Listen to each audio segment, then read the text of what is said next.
Today we're on the beautiful Bossington Beach in West Somerset with the shore hunter Wayne Hand, Steve Manley and myself, Jansen Teakle. As Steve takes his first steps into sea angling, Wayne shares the tackle, techniques and advice that every beginner needs to know. Along the way, the three of us share how we found our way into fishing and what keeps us coming back for more. So my fishing journey began when I was about 6 years old. Living in Somerset, I know we've got the Bristol Channel, but I don't live directly by the sea. It's probably 40 minutes away. So I started river fishing in Bath, which is a city which I was born in and grew up in. Fishing for roach, dace with my family, my dad and my uncle. And obviously for someone who was a bit of a fidget or a naughty child, it was good for me because it kept me entertained. And it's the same till today, really. It just keeps me going. So my first experience of sea angling was when my dad bought a boat when I was probably 6 or 7 years old. And we used to come out to the Bristol Channel. Basic fishing back then, it was just straightforward up tiding. The Bristol Channel was the second rise and fall of tide in the whole world. So you do not need to go very far to get in the tide. So we just had our boat at Watch It, and we used to launch it from Blue Anchor, which is a sandy beach just up the road. And then we used to go about a mile out and fish for cod when there was a lot of cod around back in the 80s. It's a lot different now, but we get lots of different species. And hopefully today, while we're here, we can show you that. Yeah, I got into fishing really because I used to get quite bored easy.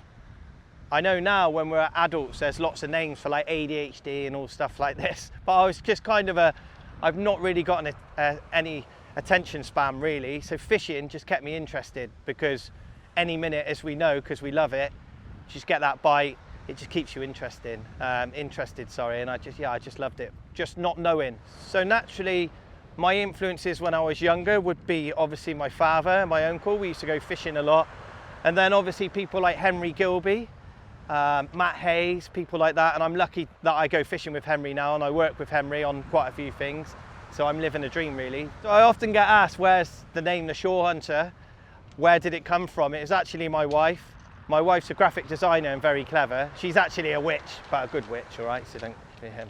But she's very clever. And yeah, we just sort of chucked a few names around.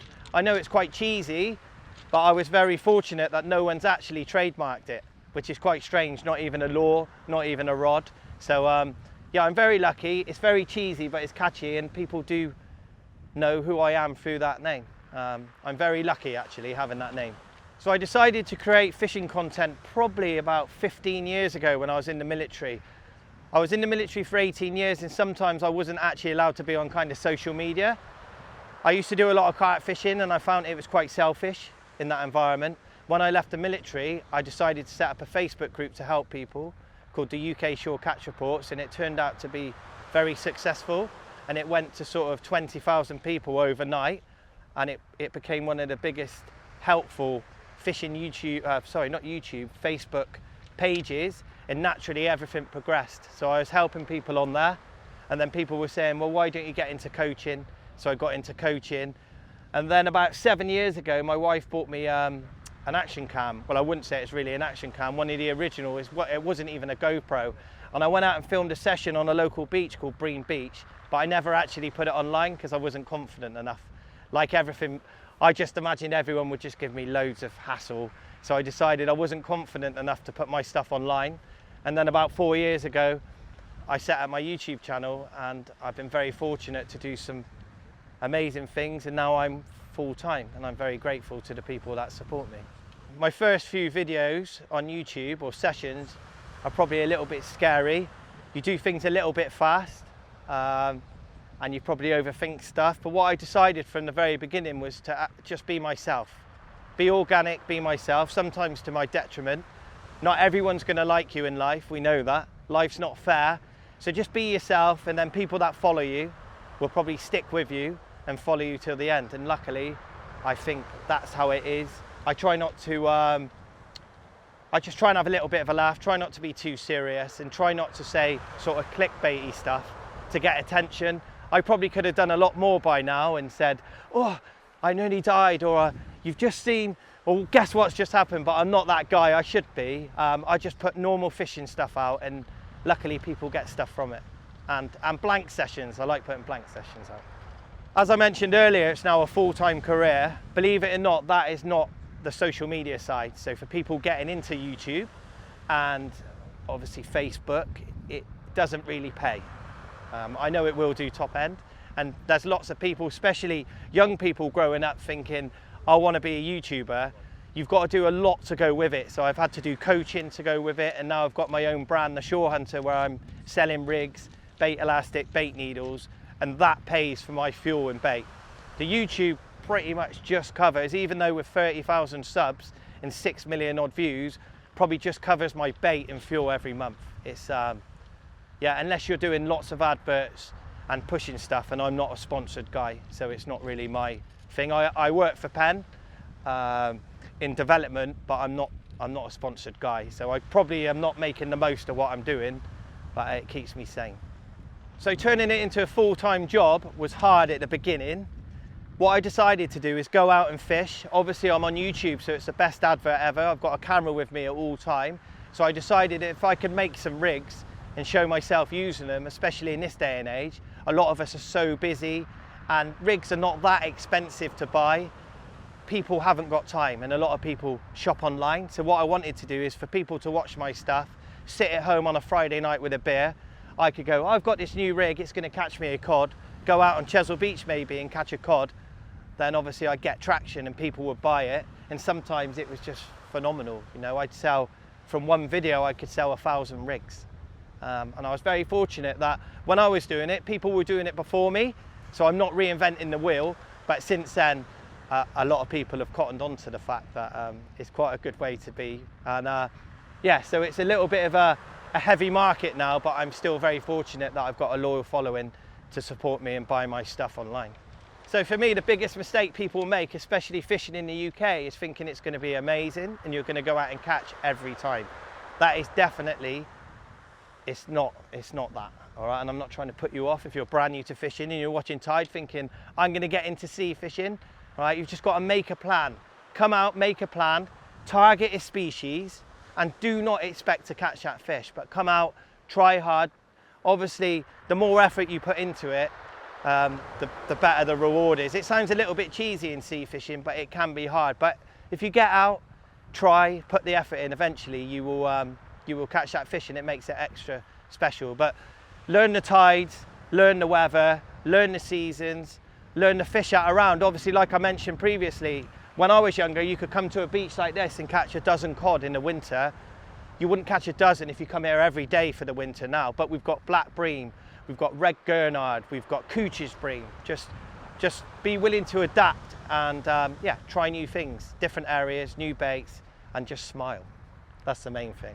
So for me, the biggest lesson sea angling's taught me is that I can actually come out on my own still in 2026. You can see today, I know we've got a camera and a team with us, but I could have come out today on my own, and look at it. There's no one around. There's not really many things you can do in the UK these days where you can actually be on your own. And I'm not saying I do not like humans. I absolutely love humans, but it's a nice way to get away. Maybe you're tired at work, or you know, family life's a bit hard. You come out, you've got the waves, and you're left alone. Maybe just come out for a couple of hours. It can be beautiful. A lot of people come up to me and say, look, I want to get out fishing. I want to do what you're doing. I want to film myself. The main rule that I say is what I've stuck by is just be yourself. Do not recite anyone else's stuff, because a lot of people do that with my stuff, and then people ask them questions on it and they get found short. So what I like to do is just go out, learn what you learn the hard way, and then you can talk about that. And if someone questions you, because they will, some people will question you because they don't like you, they don't think you're good enough to do what you do, and other people will genuinely question because they want to learn. So you need to have an answer. You can't just go, yeah, because I do it like that.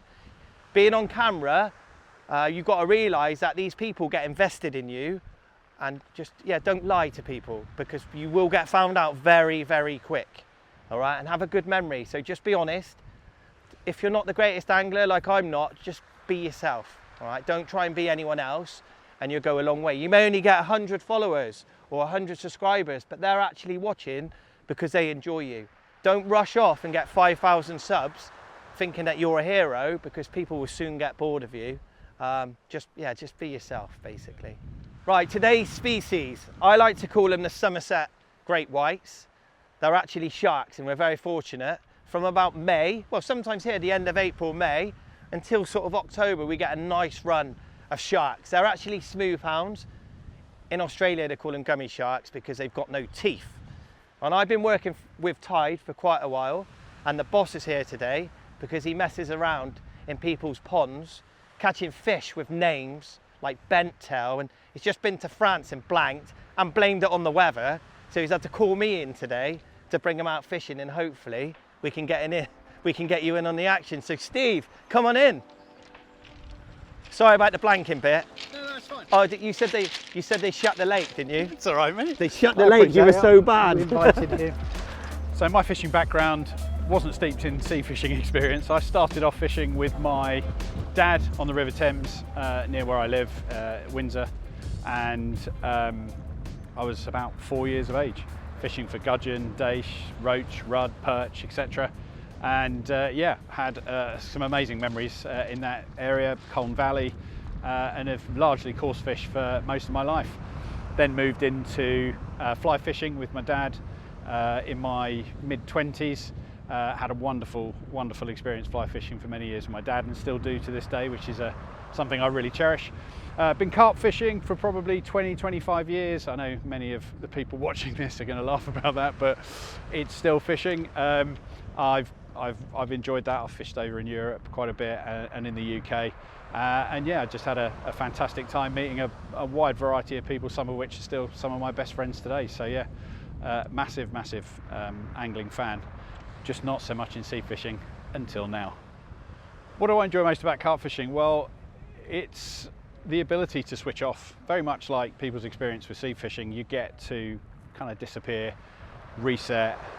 Still the thrill of the chase. I know it's still waters and you're fishing for fish that sometimes are named, but it's the ability to switch off, spend time with mates, reconnect with nature. It really does me a power of good. I've enjoyed that for years, and it's something that I will continue to do hopefully for many years to come. So I don't have a huge amount of experience in sea fishing, although I've been an angler for most of my life.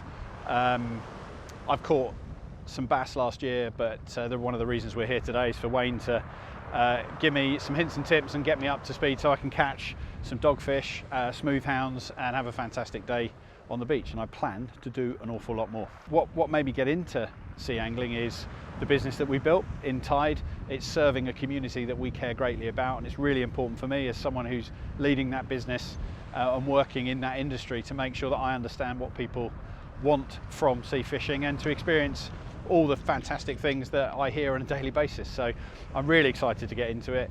It's an awful lot more straightforward than carting thousands of pounds worth of carp fishing gear around a lake in the hope that you'll get a swim. So yeah, I'm very much looking forward to doing a lot more of it. And from what I've seen so far, I think it's going to feature quite heavily in my fishing experiences for the future. What excites me most about today is actually catching species I've never caught before, using gear that's stepped up from the usual gear that I'm used to using. Catching fish from the ocean is, you know, who wouldn't want to be in an environment like this doing this today? Can't wait. What I'm most nervous about really is blanking, because I'll never ever live it down with Wayne, with Jansen, the rest of the team. I'm going to get a ton of grief if I don't actually land some fish. So what I'm most nervous about, simply blanking. The weather looks perfect. We're set up with some phenomenal anglers that are going to support me in my journey. So yeah, super excited and just want to get the rods out, catch something. The fish I would most love to catch today would be a smooth hound. Apparently dogfish are quite prevalent here, so I'll be very happy to catch anything. But if I can catch a smooth hound today, job done. I think what surprised me most about sea fishing is how accessible it is anywhere around the coastlines of the UK. You need to get the right advice. You need to make sure that you're safe. I think Wayne spoke about that, and it's so important that you're safe. But what surprised me is the accessibility, and you're in nature. It's an incredible environment. What's not to like? Amazing. what I'm hoping to learn from Wayne and Jansen today is to be able to effectively get set up and be able to fish on my own. You know, Wayne's talks about it a lot in a lot of his films, the ability to disconnect from everyday life and just fish on your own. I think for me, I've fished on my own for years in carp fishing. I'd love to be able to do the same thing for sea fishing and make sure that I'm fishing effectively. So yeah, that's the most important thing for me today. With Steve and Wayne finally in position and ready to get started, it was time to run through the tackle. Wayne explained the rods, reels, lines and shock leaders that would be the order of the day. I'm going to show you what we're using today, yeah? Right, so here you go. I've caught one already, actually. Yes. I've caught the shelter. That's interesting. Right, so there you go. That's your weapon of choice today. In the flesh. How are you going to get on with that? Multipliers, yeah. Use them never. Right. Right, anyway, this is Any Fish Anywhere. Lovely. You know Julian. I do. He yeah. works with Lovely Ty, man. with Lovely us. Man. And this is a pen multiplier. It's a Fathom. Fathom 15. Oh, Fathom 15. Yeah, okay. Casting special, bit wider spool. Right. But don't worry, all right. I've got something that you're going to be familiar with. Are you looking after me? I'm looking after you, definitely. Oh, Like, in jokes aside, right, I like using a multiplier because I learned to use a multiplier. Yeah. For me, in probably 10 years' time, there'll be no one brand new to fishing learning to use a multiplier. It's only my own opinion. The fixed spools nowadays, fixed spools that you know, Yeah. all right, and the very same as a familiar. carp reel. Yeah. Yeah, it's an 8,000 style reel, holds plenty of line, Yep. super light. Perfect. Pentidal. Yeah, so for anyone brand new to fishing, which you are kind of today, I'm you can brand new to just sea buy that fishing, off the absolutely. shelf, Yeah. come out and fish somewhere like this. Perfect. Outstanding. So you know all about that? So that'll be my weapon of choice for today. Yeah, I'm not mate. sure with your carp fishing, do you use stuff like shock leaders and stuff? Yeah, we do. Well, we do. If we fish the snags, we'll use shock leaders. Yeah, so you know all about that. Yeah. So the golden rule is, in sea fishing, for every ounce is £10 a shock leader. So today we're going to be using a 6-ounce lead, so it's a minimum of £60 shock leader. And what are we fishing with today? A £90 shock leader, you were saying? Yeah, 80 this one is. This is 80. Okay. Perfect. Yeah, so it's a minimum, so I like to go a little bit up. Yeah, just to be safe. This is quite clumpy kit. Like I said, we've got £25 mainline, we've got an 80 to £90 leader. Yeah. Because we're fishing over broken ground, we're going to be using a rotten bottom, which is going to be £15. That's the weakest point of the whole setup. Right. So when you pull for a break, you want the rotten bottom to go. So it's interesting. So if this was carp fishing, and Yeah. for those of you watching and spitting, as I said that, Yeah. we'd be using between maybe 15 to 18 on big carp waters, fishing for fish up to 70, 80 pounds. Yeah, yeah. We'd be 15 to 18 pound mainline. Yeah. If we were using shock leaders, those shock leaders are typically 40 pound, but they're made of slightly different material. So this is really stepped up. Really stepped up. And with rods and reels covered, it was time to move on to terminal tackle. Right. All right. Business end. The business end. So you're going to be quite familiar with this. I know I'm talking to you like you're a bit of an alien and you've not fished before. Treat me but just I think the same, it's that's fine. best to be like that. Yep. All right, and it's not me being derogative to your fishing. No. But I probably take a lot of it for granted. Obviously, if I come to your world, which I have done, I do a bit of carp fishing. Yeah. You'd probably have to explain everything to me. No, mate. Honestly, Okay. I'm very, very happy. Just Yeah. So treat me as these if it's the are first time. these are dongle rigs. Yep. As I mentioned before, we don't need any trailing hooks. We just want one single hook. I actually made these last night and I've just chucked them in here. Right, so this is a pulley Yep. dongle rig. Right. There you go. Right, so there's a pulley system. Right, it's quite straightforward. What I'm going to do is just put a lead on now. Yep. It's easier for me to show you with a lead on. Right. Obviously, when we're using it, it'll become more apparent. So there you go. You've got a pulley system. Okay. So what's happening is when we're going to be fishing in a minute, we're going to get a fish. We're fishing over broken rough ground. Yep. The last thing we want is this lead to trail, even though we're going to have it on the rotten bottom. Yeah. Right, so when the fish is running up, our main line's up there. When we're winding inlet, the lead's up off of the bottom. Yeah, yeah. All right, and the fish is going to be down here. Yep, same as So carp it's- fishing. Yeah, so exactly the Similar same. principle, yeah. All right, we are going to be using a grip lead. Yep. All right, self-explanatory. That tide out there today's 10-metre tide. We want to hold and anchor that bait to the bottom. Yep. That's going to hold it. When we Okay. pull it out, we break it out. Yep. On the business end, we've got a single circle with a hair rig on a Yep. perfection loop. And you call that a dongle? Dongle, yeah. Yeah.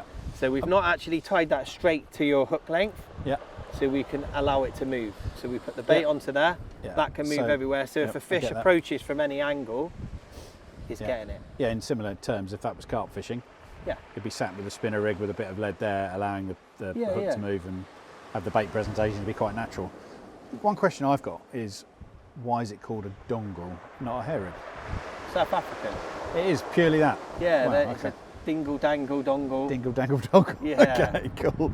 I'll never forget that. Obviously, that's the dongle. Yeah, sure. And the reason it's longer is bait size? Yeah. So we can use a whole squid. Same principle, yeah. And what we've done, we put a few knots in it as well. Yep. And that is because when we bait elastic or latex, it holds it nice and tight. Because remember, the bait is not actually going to be elasticated to the hook. Yeah. It's going to be elasticated to the dongle. Yeah. All right, so we need to... And the size of that hook is a... This is a 4.0 offset circle. Yep, get it? Which is perfect for a hound. Yeah. I like using 4.0s and 3.0s. Hounds, a circle hook on a dongle will get a hound every time. Yep. I'd be quite confident to say that we'd hook, 29 out of 30 hounds we're going to hook them. Right. Some people use really big hooks. I like 3.0s and 4.0s. Right. With all my fishing, I find smaller hooks, once they're in, even when a circle, they're in. And they're in. When you use big hooks, big J hooks, you can move around, make a hole. Sometimes they can come out. Smaller hooks for me. And as I like to tell people on my channel, small hooks you can catch any fish. Big hooks you can limit yourself. I have another question if you don't mind. Yeah, sure. So, the beads. Yep. What's the purpose of the beads? And I can see you've obviously got a swivel on that middle bead. Right, so this is a pulley bead. Yep. Self-explanatory, it makes the pulley. I use beads to cushion over the knots. Yeah, and if you're fishing a second line, that's where it will sit. No, that actually goes onto the main line. I see. So you can interact, so you can interchange them. I've got it. Yeah, and the beads are stopping it banging off of there. If we didn't use the 100% get it. beads, that is smacking into that knot constantly. So this is, what's the what strength of that? So that's £90. So that's 90. This same 90. No, this is 70. Oh, this is 70. Right, cool. Okay, and what knot would you use to secure your main line to that? I've got a clip, so then we can interchange them. Perfect. So you because we're using a shock leader. If you don't actually put a clip and you tie it on, think every time you change your rig, you're losing that much of your shock leader. So we do the same with hook links. So if we have a 9-inch hook link, that would come through to a swivel that was an interchangeable clip. Yeah. So perfect. And today, when the hounds turn up, as I mentioned before, they're a pack fish. So we want to be what you call double patting. We're going to have spare rigs. If you're fishing on a beach, when there's dogs and people walking everywhere, don't have any spare rigs laying around. When you're on the feed, you want to make the most of the opportunity. So on that rod rest at all times, we're going to have a spare rig ready. So when we come in with a hound, if we're fishing a competition or match style, we put the fish in the bucket, we get the next rig on, and we ping it out. We don't need to be tying stuff. Perfect. All right, today we're pleasure fishing, so we're going to get some photos with the fish. We're going to drop it back, but as soon as we put that fish back, I want you switching up, casting out. So with me, if I'm fishing like solid bags, I'll have a load of pre-tied rigs, etc., and they're just ready to go. Yeah, because you could only, that's what I say to a lot of people, sometimes we only get 3 or 4 hours out fishing. We're using 2 rods today, sometimes carp fishing you may use 3. If you get a fish, you're going to be out in the water for an hour. That could be bite time. Here, the smooth hounds could come through. We could have 3 or 4 hounds, then they're gone. So I got started in sea angling around about the age of 11 or 12, and I mean it started off originally as a freshwater thing, in all honesty. On a day trip with my parents one day to the Kennet and Avon Canal, and I saw what turned out to be a tench being caught, and I thought I really fancy doing a bit of that. That looks like great fun. So after that, got into freshwater fishing, did tench, rudd, went on to carp. But then part of me thought, I really fancy getting out on the coast and exploring the coast, doing some sea fishing. So joined a local club, they took me under their wing, and I learnt a great deal from the guys in that club who've been around for a long time. And it kind of went from there, really. So I grew up in a small village just outside of Weston-super-Mare, which is, as you probably know, right on the edge of the Bristol Channel there. And the Bristol Channel, it always looked like a really technical water, and by that I mean the water was chocolate, the tide goes out miles, it comes in miles, but it looked like a really appealing challenge. So I moved on from the freshwater scene, got myself some basic tackle, and I think at the time it was probably a boat rod in all honesty. Ended up on the local harbour wall and catching whiting, small codling, just having a great time and thinking, yeah, I really enjoy this.